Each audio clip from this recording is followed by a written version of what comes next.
செய்திகளுக்கு அப்பால் நிகழ்ச்சியில் மீண்டும் உங்களை சந்திப்பதில் மகிழ்ச்சி. வணக்கம். இலங்கையின் நீர்கொழும்பு சிறைச்சாலை விவகாரத்தின் பின்னர் பல விடயங்கள் இப்போது பேசப்படுகின்றன.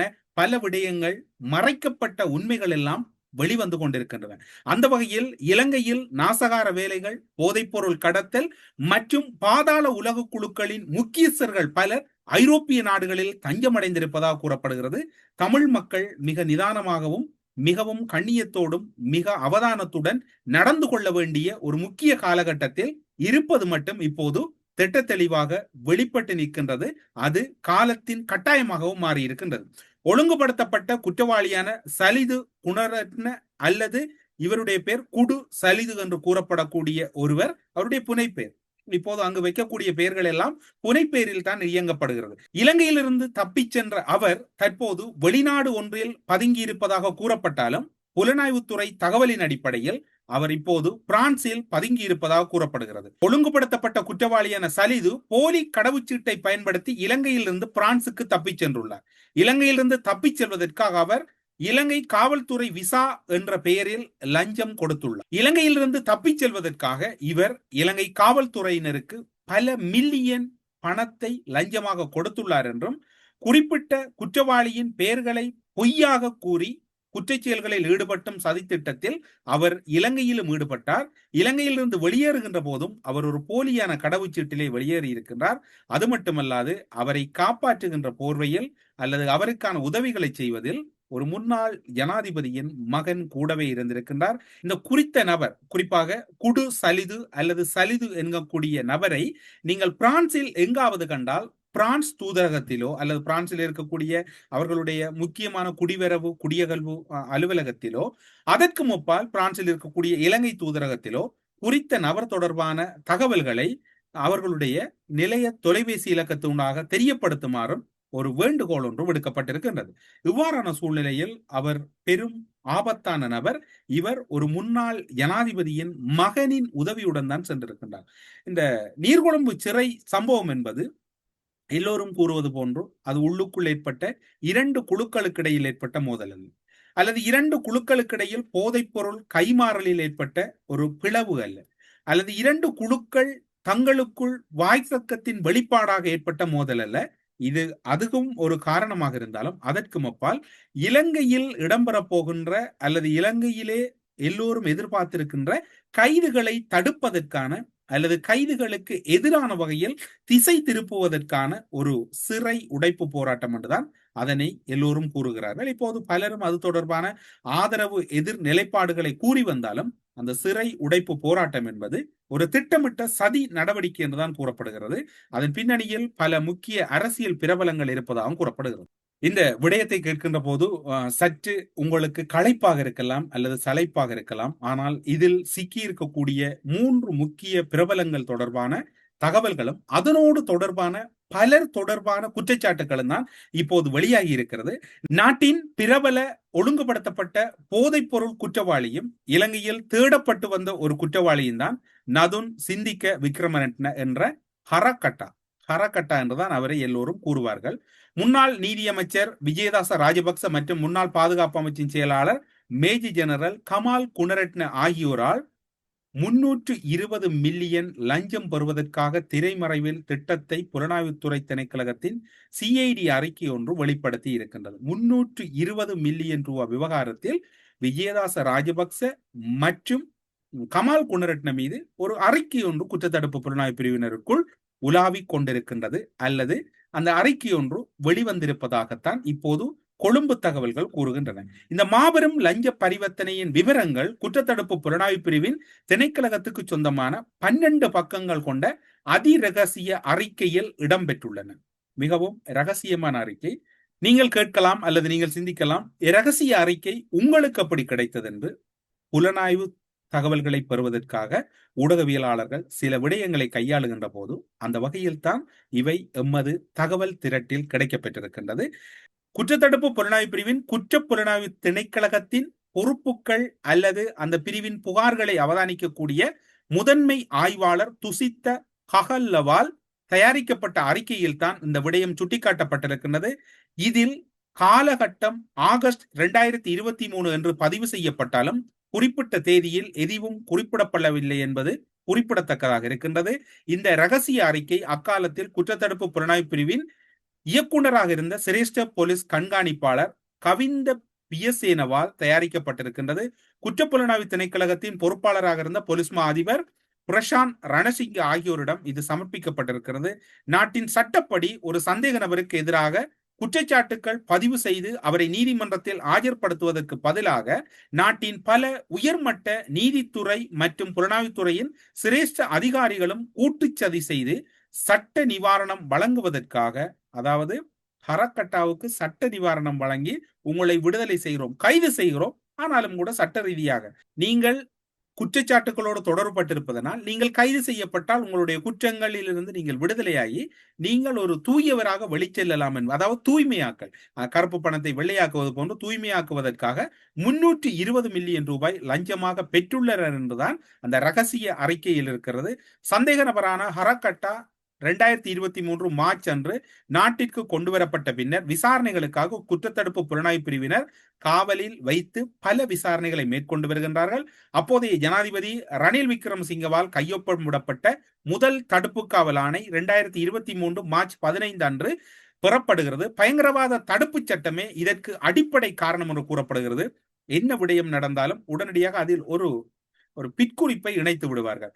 விடுதலை புலிகள் அமைப்புக்கும் ஒரு குழுவுடன் நேரடி மறைமுக தொடர்பு கொண்டு அவர் குற்றங்களை செய்துள்ளார் என்று ஹரக்கட்டா விவகாரத்திலும் விடுதலை புலிகளையும் இணைத்து விடுகிறார்கள்.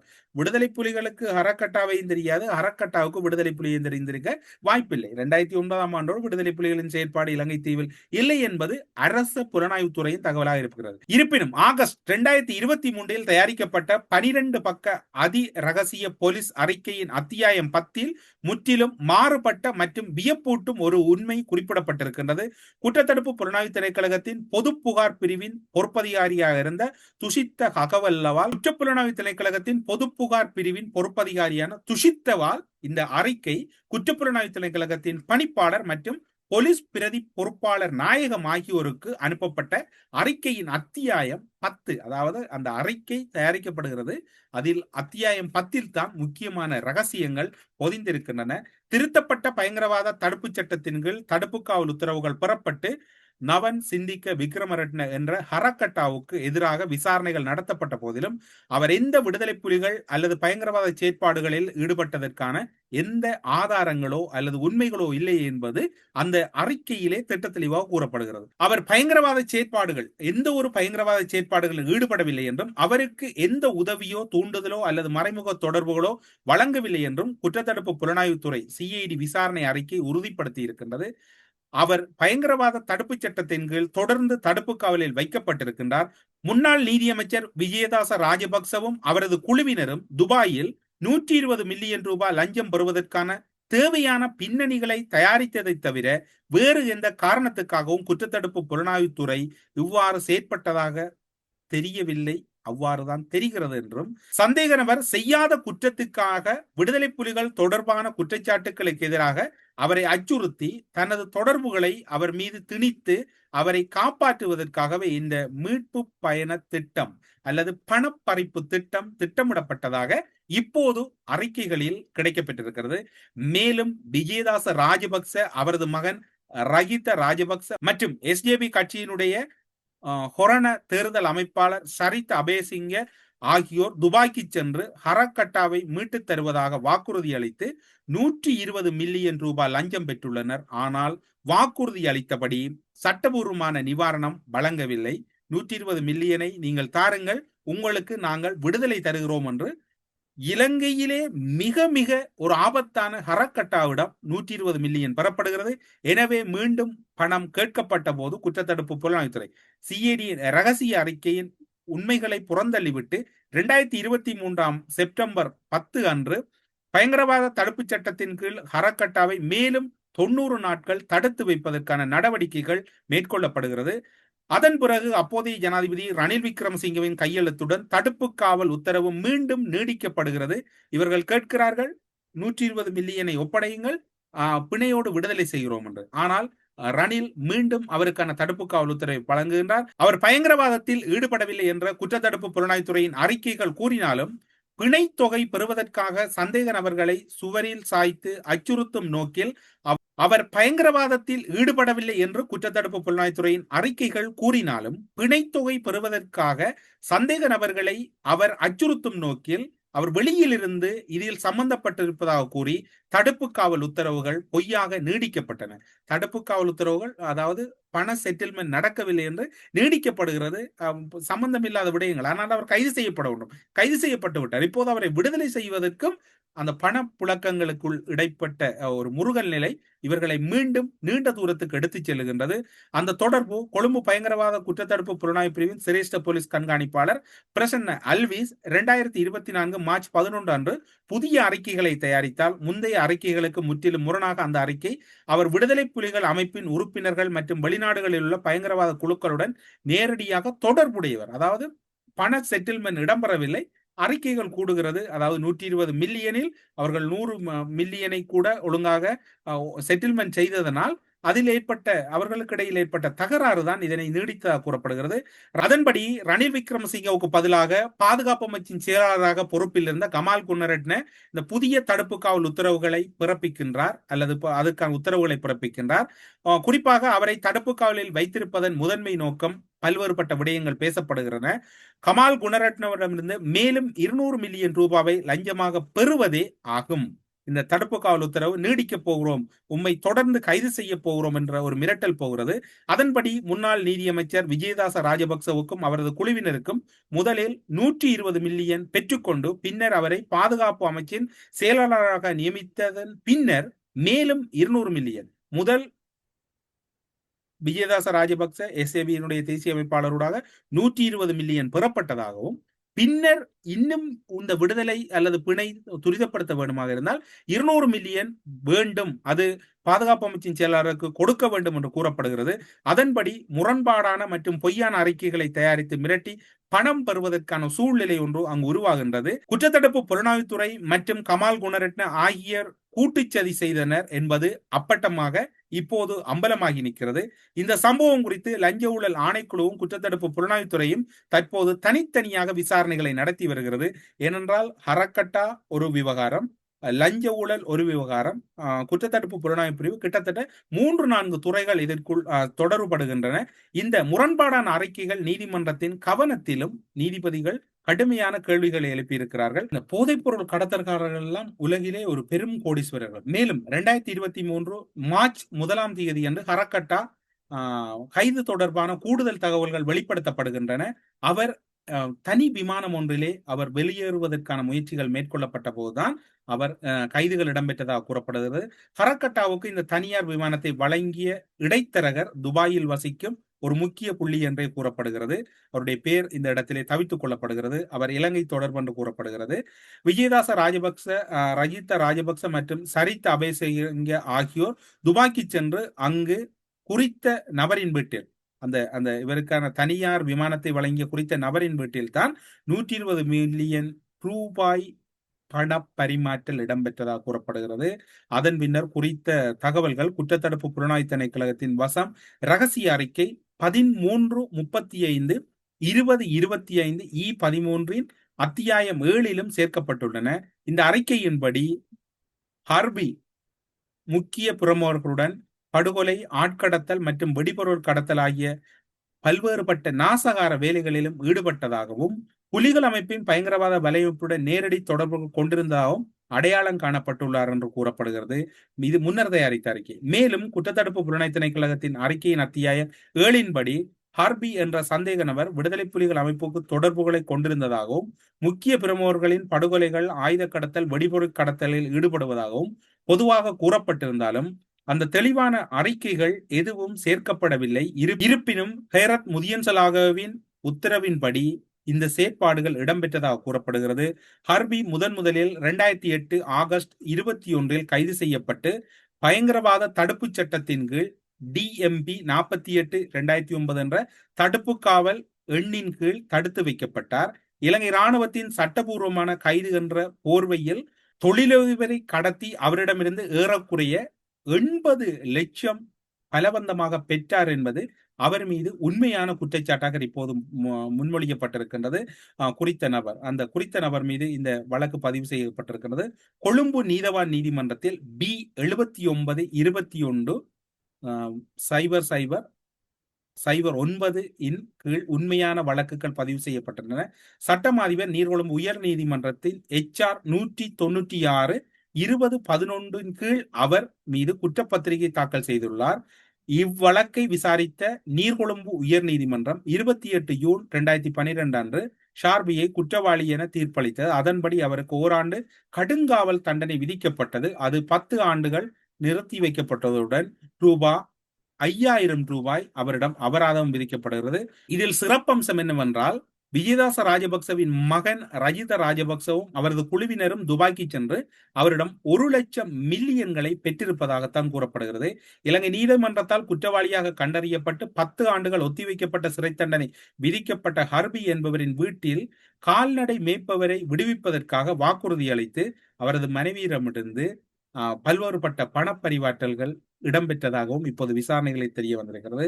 சந்தேக நபருக்கு எதிராக விடுதலை எல்லா வழக்குகளிலும் அன்றைய அரசாங்கம் இந்த கோட்டாபாய மஹிந்த ராஜபக்ச காலத்திலே என்ன வழக்குகளுக்கு பிடித்தாலும் அவர்களிடம் இறுதியாக வந்து முடிக்கின்ற இடம் எதுவாக இருந்திருக்கிறதுனால் விடுதலை புலிகளுக்கும் இதனோடு தொடர்பு என்கின்ற விடயம் பேசப்பட்டிருக்கின்றது. இப்போது இதில் இருக்கக்கூடிய முக்கியமான விடயம் என்னவென்று சொன்னால், இந்த வழக்கு விவகாரங்களுக்குள் 120 மில்லியன் தான் இப்போது பேசப்பட்டுக் கொண்டிருக்கின்றன. 200 மில்லியன் விவகாரத்திலே கமால் குணரட்னவின் பெயர்களும் இதற்குள் அதிக அளவில் பேசப்படுகின்றன. இருப்பினும் இப்போது கிடைக்கப்பட்டிருக்கக்கூடிய தகவலின் அடிப்படையில் குற்றத்தடுப்பு புலனாய்வு பிரிவின் அறிக்கைகளை பார்க்கும் போது பயங்கரவாதம், கொலை அல்லது போதைப் பொருள் கடத்தல் போன்ற குற்றச்சாட்டுகளை நிரூபிக்க அவருக்கு எதிராக நீதிமன்றத்தில் எந்த உறுதியான ஆதாரமும் முன்வைக்கப்படவில்லை. கடந்த காலங்களிலே புலனாய்வுத்துறையினர் ஒரு விடயத்தை அல்லது வழக்குகளை தங்களுக்கு சாதகமாக மாற்றுவதற்கு எத்தனை மில்லியன் பணங்களை பெற்றிருக்கிறார்கள் என்பது இந்த ஒரு சிறு சம்பவத்தின் மூலம் புலப்பட்டு நிற்கிறது என்பதுதான் இங்கு அப்பட்டமான ஒரு உண்மையாக மாறியது. இலங்கையிலே பொலிஸ் மா அதிபர்கள் எப்படி இருக்க வேண்டும் என்பதற்கான உதாரணங்கள் இலங்கையில் எதுவுமே இல்லை. ஒரு பொலிஸ் மா அதிபர் எப்படியெல்லாம் இருக்கக்கூடாது என்பதற்கான ஆதாரங்கள் அல்லது பல உண்மைகள் கண்முன்னே கொட்டி கிடக்கிறது. அந்த வகையில் போர்க்கின்ற போது குடு அஞ்சு அல்லது பண்டார என்கின்ற 2 இலங்கையில் இருந்த ஒரு நாசகார வேலைகளில் ஈடுபடக்கூடிய இருவர் ஒரு பொலிஸ் மா அதிபர் தேசபந்து தென்னக்கோன் பதவியில் இருக்கின்ற போது எப்படி இயல்பாக உரையாடுகிறார்கள், எப்படியான திருட்டுக்களில் எல்லாம் ஈடுபடுகிறார்கள் என்பதை இப்போது நீங்கள் பார்க்கக்கூடியதாக இருக்கும். அந்த உரையாடல் பகுதி இப்போது வெளியாகி இருக்கிறது. குடு அஞ்சுவும் பண்டாரவும் தேசபந்து தென்னக்கோனோடு எப்படி ஒரு சாட்சியை மறைப்பதற்காக அல்லது எவ்வாறாக சாட்சிகளை வெளியிலே செல்ல விடாமல் தடுப்பது என்பது தொடர்பான பெரும் ஒரு திட்டத்தை தீட்டுகிறார்கள். அந்த தொலைபேசி உரையாடலும் இப்போது வெளியாகி இருக்கிறது. அவற்றையும் நீங்கள் இப்போது கேட்கலாம். Good evening. பண்டார் மாத்தது. Good evening. பண்டார் மாத்தது. ඔව්. බණ්ඩාර මාත්‍යා මම අද කතා කරන්නේ මේ බත්‍රාල් මාත්‍යා තමයි නම්බරෙන් උන්නේ. முன்னாள் போலீஸ் மா அதிபர் தேசபந்து தென்னக்கோன், குடு அஞ்சு மற்றும் பண்டார என்ற நபர்களுக்கு இடையில் நடைபெறும் ஓர் உரையாடல் இது. Good evening. பண்டார ஐயாவா? ஆம், பண்டார ஐயா, நான் அஞ்சு பேசுகின்றேன். பத்மலால் ஐயா தான் இந்த இலக்கத்தை தந்தார். எனக்கு தென்னக்கோன் ஐயாவுடன் பேச முடியுமா? ஆம், சற்று பொறுங்கள், நான் கொடுக்கிறேன். ஹலோ சார், நான் அஞ்சு பேசுகின்றேன். பத்மலால் சொன்ன நபர் நீங்களா? ஆம் ஐயா. சரி சரி சரி, என்ன செய்ய வேண்டும் என்று சொல்லுங்களேன். துப்பாக்கி சூடு நடத்தப்பட்ட வாகனம், துப்பாக்கி என்பனவற்றை பத்மலால் ஐயா சொன்ன விதமாகவே நான் செய்கின்றேன். கொலை செய்ய மாட்டேன் என எனக்கு ஒரு வாக்குறுதி தாருங்கள். முடியுமா சார் எனக்கு அந்த வாக்குறுதியை தருவதற்கு? ஆம், பத்மலால் எனக்கும் அவ்வாறான ஒரு கதையை சொன்னார். உங்களுடன் பேசியதாகவும் சொன்னார். வாகனத்தையும் ஆயுதத்தையும் துப்பாக்கிச்சூடு நடத்தியவரையும் ஒப்படைக்க வேண்டும். வாகனத்தில் உள்ளே இருந்தே துப்பாக்கிச்சூடு நடத்தப்பட்டது. அதனால் அதனை உறுதிப்படுத்த வேண்டிய அவசியம் இல்லை. துப்பாக்கிச்சூடு நடத்தப்பட்ட விதம் அதில் பதிவாகியுள்ளது. துப்பாக்கிச்சூடு நடத்தியவர் எங்கே? ஆம், ஹலோ, துப்பாக்கிச்சூடு நடத்தியவர் அவர் எங்கே? துப்பாக்கிச்சூடு நடத்தியவரை உண்மையில் நான் இந்தியாவிற்கு அனுப்பிவிட்டேன். அவரை கொலை செய்வதாக தகவல்கள் கிடைக்கப்பெற்றிருந்தன. அதனால் நான் அவரை இந்தியாவுக்கு அனுப்பிவிட்டேன். ஊடகங்களில் வெளியிடப்படவும் கடையின் முதலாளி சொல்லும் கதையும் 2. நாம் கப்பம் கோரினோம் என்று கூறிய போலி கதையினால்தான் இந்த அனைத்து பிரச்சனைகளும். உண்மையில் அந்த இடத்தில் போலீசார் இருக்கிறார்கள் என்பது பற்றியும் எங்களுக்கு தெரியாது. தெரிந்திருந்தால் நாங்கள் அவ்வாறு செய்திருக்க மாட்டோம். நாங்கள் அவ்வளவு பெரிய மனிதர்கள் அல்ல. போலீசார் இருப்பது எங்களுக்கு தெரியாது. அப்படி தெரிந்திருந்தால் நாங்கள் துப்பாக்கிச்சூடே நடத்தி இருக்க மாட்டோம். துப்பாக்கிச்சூடுதாரி இருக்கிறார் அல்லவா? உண்மையில் சார், துப்பாக்கிச்சூடுதாரி இல்லை. அவரை நாங்கள் இப்பொழுது இந்தியாவுக்கு அனுப்பிவிட்டோம். எனக்கு தெரியும் சாரதிக்கும் மன்னிப்பு கிடைக்கும் என்று. இல்லை சார், துப்பாக்கி உள்ளிட்ட அனைத்து விடயங்களையும் உண்மையானவையே நாம் சமர்ப்பிப்போம். அதில் எந்த விதமான மாற்றங்களும் இல்லை. கேளுங்களேன், பத்மலால் உங்களை பற்றி என்னிடம் நிறைய விடயங்களை கூறினார். உங்களை நம்ப முடியும் என்றும் அவர் கூறினார். நீண்ட காலமாக தெரியும் எனவும் கூறினார். அதனால் நீங்கள் சொல்லும் கதையை நான் ஓரளவு நம்புகின்றேன். இந்த ஊரடங்கு சட்டம் பிறப்பிக்கப்பட்டுள்ள காரணத்தினால் வாகனத்தை செலுத்திய நபரை உடனடியாக முன்னிலைப்படுத்த முடியாது சார். வாகனத்தையும் துப்பாக்கிகளையும் இன்று இரவு அல்லது நாளை காலையே வழங்க முடியும். நான் அதை பத்மலால் ஐயாவிடம் கூறி அழகாக நான் அதை கொடுக்கின்றேன் சார். வாகனத்தை கொண்டு வந்து விட்டோம். வாகனத்தை கொண்டு வந்த நபர் இப்பொழுது ஃபோனை தூக்குகிறார் இல்லை. நான் கால் அடித்தேன், அவர் ஆன்சர் செய்கிறார் இல்லை சார். அவரது ஃபோனை ஆன்சர் பண்ணினால் நான் இன்றிரவே வாகனத்தை தந்து விடுவேன். கேளுங்கள், முதலில் எனக்கு வாகனத்தையும் துப்பாக்கிகளையும் சாரதியும் தாருங்கள். நான் இடத்தை சொல்கிறேன், பத்மலால் ஐயாவை சென்று எடுத்துக்கொள்ள சொல்லுங்கள். நான் இந்த விடயங்களை செய்தேன். எனது அண்ணனின் கொலைக்கு பழி தீர்க்கவே அந்த பிரச்சனை முடிந்தவுடன் நான் இந்த விடயங்களை கைவிட்டு விடுவேன். உங்களுடைய அந்த கதையை நான் இப்பொழுது கேட்கவில்லை. நீங்கள் முதலில் வாகனத்தையும் ஆயுதத்தையும் பத்மலாலிடம் ஒப்படைக்கிறதுக்காக நடவடிக்கைகளை அப்பொழுது டிரைவரை நீங்கள் கொல்ல மாட்டீர்கள் அல்லவா? ஒன்றும் செய்ய மாட்டீர்கள் அல்லவா? எனக்கு வாக்குறுதி அளிக்க முடியுமா அவர்களை கொல்ல மாட்டோம் என? இனி என்னுடன் பேச தேவையில்லை. நீங்கள் பத்மலாலுடன் கதைத்து விடுவதற்கு முன்னர் வாகனத்தையும் ஆயுதத்தையும் கொடுங்கள். அவ்வாறு இன்று இரவு விடுவதற்குள் நீங்கள் வாகனத்தையும் துப்பாக்கியும் கொடுத்தால் நான் என்ன செய்யலாம் என்று பார்க்கின்றேன்.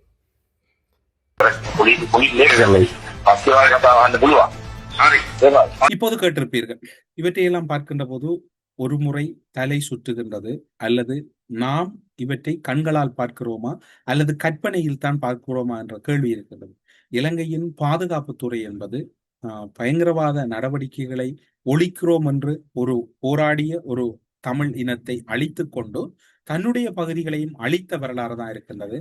2 பக்கங்களும் தமிழ் மக்களுடைய அழிவை தடுத்திருந்தால் கூட பரவாயில்லை, தமிழ் மக்களை அழித்துக் கொண்டு தானும் அழிந்து தன்னுக்கு அருகில் இருந்த ஒரு இனத்தையும் அழித்ததன் வெளிப்பாடு அல்லது அதன் தண்டனை தான் இப்போது இடம்பெற்றுக் கொண்டிருக்கிறதா என்கின்ற கேள்வியும் இருக்கிறது. கமால் குணரட்னவெல்லாம் போர்க்களமுனையில் எவ்வளவு ஒரு மிகவும் மோசமாக மனிதாபிமானமற்ற முறையில் நடந்து கொண்டிருந்தார் என்று பாவத்தின் சம்பளம் என்ன என்று பாருங்கள், அல்லது பாவம் செய்தால் அதற்கு என்ன பரிகாரம் என்று பாருங்கள். இப்போது எல்லோரும் நிம்மதியை இழந்து கொண்டிருக்கிறார்கள். இந்த எதிர்பார்க்கப்படுகின்ற கைதுகள் இன்னும் இடம்பெறவில்லை. எப்போது இடம்பெறும் என்ற கேள்வி உங்களிடம் இருக்கிறது, எம்மிடம் இருக்கிறது. முடிந்தவரை கிடைக்கக்கூடிய செய்திகளை உங்களோடு பகிர்ந்து கொள்கிறோம். 120 மில்லியனே ஐயோ இது எவ்வளவு ஒரு பெரிய மோசடி என்று கூறிக்கொண்டிருக்கின்ற போது அதன் பின்னால் 200 மில்லியன் விவகாரம் இப்போது பூதாகரமாக இருக்கிறது. மிகவும் ரகசியமான அறிக்கை, ரகசிய கோப்புகள் கிடைக்கின்றவற்றை உங்களோடு பகிர்ந்து கொண்டிருக்கின்றோம். அனைவரும் இந்த விடயங்களை பாருங்கள். உங்களுக்கு கிடைக்கின்ற தகவல்களையும் முடிந்தவரை எம்மோடும் பகிர்ந்து கொள்ளுங்கள், அல்லது அருகில் இருக்கக்கூடிய உங்களுக்கு தெரிந்த முக்கியமான அரச நிறுவனங்களிலும் பகிர்ந்து கொள்ளலாம் என்று கூறி செய்திகளுக்கு அப்பால் நிகழ்ச்சியிலிருந்து விடைபெற்றுக் கொள்கிறோம். நன்றி, வணக்கம்.